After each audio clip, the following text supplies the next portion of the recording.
மாலை வணக்கம். கேரளாவில் ஃபுல்லாக மலையாளத்தில் பேச போகிறாங்கன்னு வச்சுருக்கீங்களா? நான் பிறந்தது கேரளாவில், படித்தது எல்லாமே சென்னையில். இங்கேருந்து 3 கிலோமீட்டர் தான் என்னோடய வீடு இருக்குது, சாலிகிராமம் இடத்துல. 2002 அன்ஃபார்ச்சுனேட்லி கல்யாணம் ஆயிடுச்சு. அப்போது எப்படியாவது கேரளாவிலேருந்து ஒரு பொண்ணை கல்யாணம் பண்ணிட்டு அவளுக்கு எப்படியாவது தமிழ் கற்றுக் கொடுத்துலான்னு பார்த்தேன். லாஸ்ட்டில் நான் மலையாளம் கற்று வெளியாகிடுச்சு. திருப்பி நான் கேரளாவில் போய் செட்டில் ஆகிட்டேன். 2002 கேரளா போய் செட்டில் ஆகிட்டேன். அங்கேருந்து ஒரு ப்ரைவேட் கம்பெனியில் ஒர்க் பண்ணிகிட்டு இருந்தேன். 2016 என்னோடய ஃப்ரெண்டு, அதாவது நான் ஒர்க் பண்ணிட்டு இருக்கிறது எப்படின்னா சொந்த பிஸ்னஸ். முதல்ல ஒரு கம்பெனியில் ஒர்க் பண்ணேன் சேல்ஸ் மேனேஜராக. ஸோ சேல்ஸ் மேனேஜராக ஒர்க் பண்ணும்போது எவ்வளோ தான் நம்ம வேலை செஞ்சாலும் நம்ம வாங்குகிற அந்த இன்கம் லிமிட்டட் இன்கமாக தான் இருக்கும், கரெக்டுங்களா? ஸோ அதனால் ரொம்ப வருஷமாக வேலை செஞ்சு ஏதாவது சொந்தமாக ஒரு பிஸ்னஸ் தொடங்கணும்னு சொல்லிட்டு 2008 ஒரு வீக்கேர்ன்ற ஒரு கம்பெனி சொந்தமாக ஸ்டார்ட் பண்ணேன். கிச்சனில் ஒரு எலக்ட்ரிக் சிம்னிஸ் சர்வீஸ் பண்ணுற ஒரு சர்வீஸ் சென்டர். கேரளாவில் 5 டிஸ்ட்ரிக்ட், கண்ணூர், காசர்கோடு, மலப்புரம், வயநாடு, கோழிக்கோடு 5 டிஸ்ட்ரிக்டில் சர்வீஸ் ஃப்ரான்ச்சைஸியாக இருந்தேன். 35 ஸ்டாஃப் இருந்தாங்க. மாதம் ஆவரேஜ் ஒரு 1 lakh இன்கம் இருந்தது. ஸோ இந்த எலக்ட்ரிக் சிம்னின்றது கிச்சனில் இருக்கிற ஒரு பொருள்னால இந்த ஆர்கிடெக்ட் இன்ஜினியர்ஸ் நம்ம பயங்கர க்ளோஸாக இருப்பாங்க.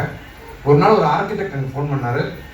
நான் ஏன் எனக்கு சொல்கிறேன்னா கொண்டாங்க வச்சு உங்களுக்கு புரியும் ஏன் அதை சொல்கிறேன்னா, அவர் எனக்கு ஃபோன் பண்ணி சொன்னார், நான் புதுசாக ஒரு ப்ராஜெக்ட் ஸ்டார்ட் பண்ண போகிறேன், நம்ம உட்காரணும் அப்படின்னாரு. சரி, ஒரு இன்ஜினியர் எனக்கு ஃபோன் பண்ணி ஒரு புதுசாக ஒரு ப்ராஜெக்ட் ஸ்டார்ட் பண்ணுன்றாரு. அப்போ நான் நினச்சேன் ஏதாவது வில்லா தொடங்க போகிறவங்களுக்கு இல்லை ஏதாவது அப்பார்ட்மெண்ட் தொடங்க போகிறவங்களுக்குன்னு சொல்லிட்டு அவரோட ஆஃபீஸில் போய் உட்காந்தேன். அப்போ தான் வேற ஒருத்தர் இன்ட்ரடியூஸ் பண்ணார். ஆனால் அவருக்கே இந்த பிஸ்னஸை பற்றி சொல்ல தெரியாது. வேற ஒருத்தர் இன்ட்ரடியூஸ் பண்ணார். அவர் பேர் வந்து சோமகுமார் சார். இன்றைக்கி கம்பெனியுடைய கோல்டு எக்ஸிக்யூட்டிவ் ப்ளஸ் WTCயாக இருக்கார். ஸோ அவர் தான் என்னோட இந்த பிஸ்னஸ் ஆப்பர்ச்சுனிட்டி என்கிட்ட சொன்னார். சொல்லும்போது இவ்வளோ பெரிய பிஸ்னஸ், இவ்வளோ பெரிய ஆப்பர்ச்சுனிட்டி எனக்கு தெரியாது. அந்த ஆர்கிடெக்ட்டு அவர் வந்து சொன்னனால கொஞ்சம் ப்ராடக்ட்ஸ் எடுத்து ஸ்டார்ட் பண்ணேன். ப்ராடக்ட்ஸ் அப்படியே கட்டுகளில் வச்சிட்டேன். அதுக்கப்புறம் இந்த பிஸ்னஸை பற்றி யோசிக்கவே இல்லை. அப்புறம் 1 month ஆயிடுச்சு, 2 month ஆகி 3 month ஆகி திருப்பியும் ஃபாலோ பண்ண ஆரம்பித்தாங்க. லீடர்ஸ்லாம் வர ஆரம்பித்தாங்க. சார் நல்ல ப்ராடக்ட் சார், யூஸ் பண்ணுங்க அப்படின்னாங்க.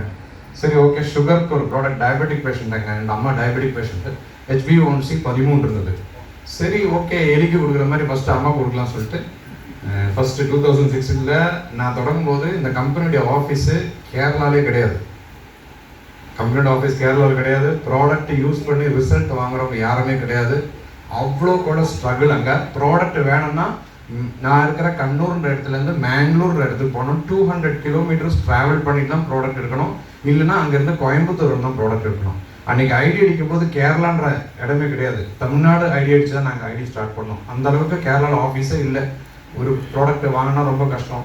ஸோ ஈவந்தோ கொடுத்து பார்த்தேன், அம்மாவுக்கு கொடுத்து பார்த்தேன். டிஃப்ரென்ஸ் மிராக்கல் இருந்தது.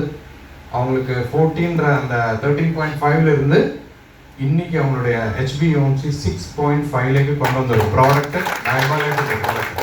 ஸோ அந்த ப்ராடக்ட் தான் என்னை வந்து இந்த அளவுக்கு இந்த பிஸ்னஸை பற்றி நிறைய கற்றுக்கணும், இதை பற்றி கற்றுக்கணும்னு நினச்சேன். ப்ராடக்ட்டை பற்றி நல்லா கற்றுக்கிட்டேன். பட் பிஸ்னஸ் பண்ண மாட்டேன்னு சொல்லிட்டேன். ஏன்னா எனக்கு full time busy. Full time எனக்கு கால் வந்துட்டு இருக்கும். 35 ஸ்டாஃப் இருக்காங்க. அதனால் என்ன பிஸ்னஸ் மட்டும் கூப்பிடாதீங்க, என்னால் இந்த ஆளை சேர்க்குற பிஸ்னஸ்லாம் நடக்காது அப்படின்னு சொல்லிட்டு நான் பிஸ்னஸ்லேயே வரல. ஸோ எகெயின் என்னை கண்டினியூஸாக என்னோடய லீடர்ஸ் ஃபாலோ பண்ண ஆரம்பித்தாங்க. இன்றைக்கும் அந்த நன்றி மறவாக அந்த லீடர் என் கூட இந்த மாதிரி ஃபாலோ பண்ணனால தான் என்னோட great leader CTC leader mister Dheeraj Dhingra sir தான் என்ன இந்த பிஸ்னஸில் ஃபஸ்ட் இன்ட்ரடியூஸ் பண்ணார். ஸோ அவர் என்கிட்ட ஃபோன் பண்ணி பேசுனது, நான் ஒரு புதுசாக ஒரு ப்ராஜெக்ட் தொடங்குறேன்னு சொன்னனால தான் நான் அங்கே போய் மீட் பண்ணேன்.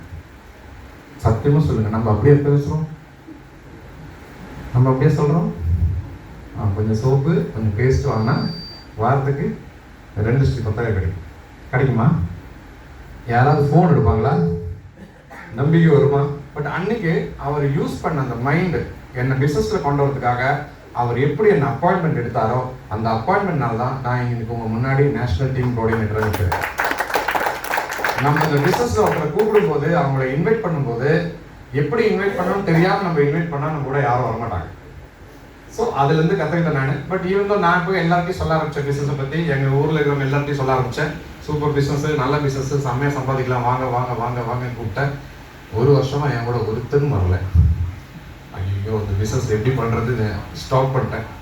ஸோ அப்போ தான் வந்து என்கிட்ட வந்து என்னோட லீடர் என்கிட்ட சொன்னார், சார் மாதம் 2 லட்ச ரூபாய் வருமானம் வாங்கின டாக்டர் எத்தனை வருஷம் படிக்கணும்? யாருக்கா சொல்ல முடியுமா?